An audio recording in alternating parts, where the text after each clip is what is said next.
بسم اللہ الرحمن الرحیم۔ شروع اللہ کے نام سے جو بہت مہربان نہایت رحم کرنے والا ہے۔ صحیح بخاری حدیث نمبر 8۔ حضرت عبداللہ بن عمر رضی اللہ عنہما سے روایت ہے کہ رسول اللہ صلی اللہ علیہ وآلہ وسلم نے فرمایا، اسلام کی بنیاد 5 چیزوں پر قائم کی گئی ہے۔ اول، گواہی دینا کہ اللہ کے سوا کوئی معبود نہیں، اور بے شک حضرت محمد صلی اللہ علیہ وآلہ وسلم اللہ کے سچے رسول ہیں، اور نماز قائم کرنا، اور زکوٰۃ ادا کرنا، اور حج کرنا، اور رمضان کے روزے رکھنا۔ صحیح بخاری حدیث نمبر 9۔ حضرت ابو ہریرہ رضی اللہ عنہ سے روایت ہے کہ آپ صلی اللہ علیہ وآلہ وسلم نے فرمایا کہ ایمان کی 60 سے کچھ اوپر شاخیں ہیں، اور حیا یعنی شرم بھی ایمان کی ایک شاخ ہے۔ صحیح بخاری حدیث نمبر 10۔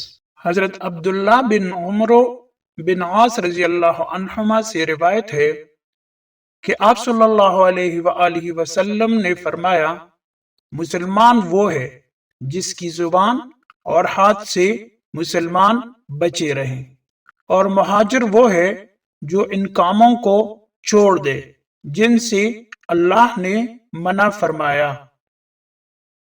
صحیح بخاری حدیث نمبر 11۔ ابو موسیٰ رضی اللہ عنہ سے روایت ہے کہ لوگوں نے پوچھا، یا رسول اللہ، کون سا اسلام افضل ہے؟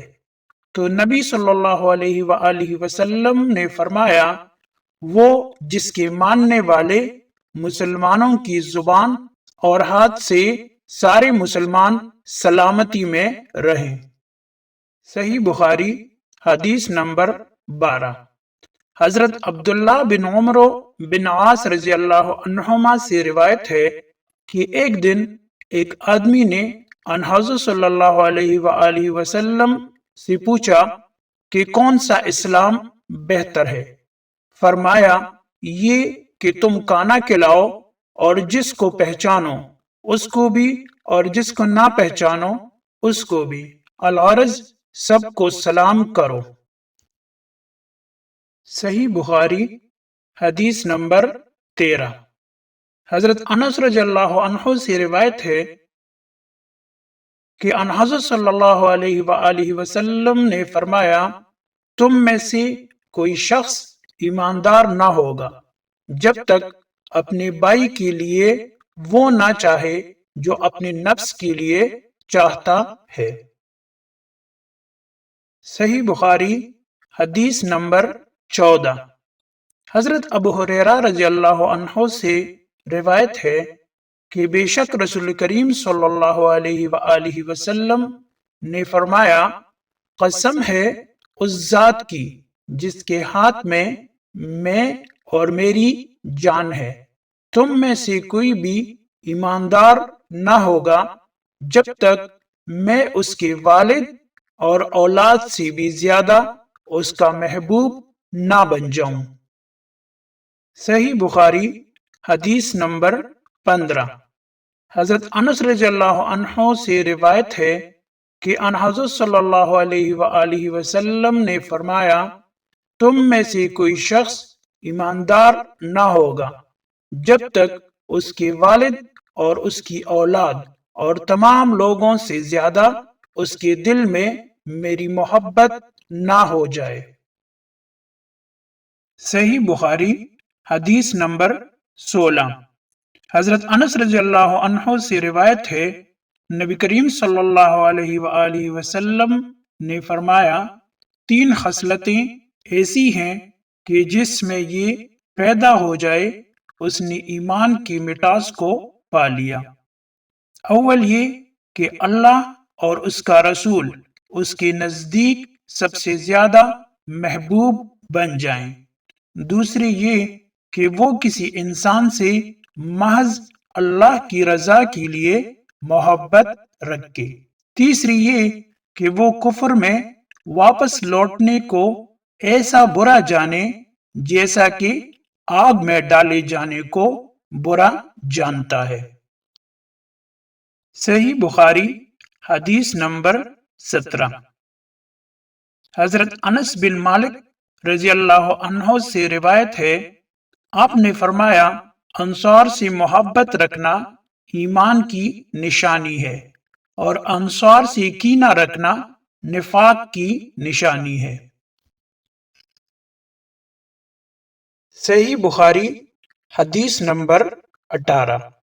عبادہ بن صامت رضی اللہ عنہ جو بدر کی لڑائی میں شریک تھے اور لیلۃ العقبہ کے 12 نقیبوں میں سے تھے، فرماتے ہیں کہ رسول اللہ صلی اللہ علیہ وآلہ وسلم نے اس وقت جب آپ کے گرد صحابہ کی ایک جماعت بیٹھی ہوئی تھی، فرمایا کہ مجھ سے بیعت کرو اس بات پر کہ اللہ کے ساتھ کسی کو شریک نہ کرو گے، چوری نہ کرو گے، زنا نہ کرو گے، اپنی اولاد کو قتل نہ کرو گے اور نہ عمدن کسی پر کوئی ناحق بہتان باندھو گے، اور کسی بھی اچھی بات میں خدا کی نافرمانی نہ کرو گے۔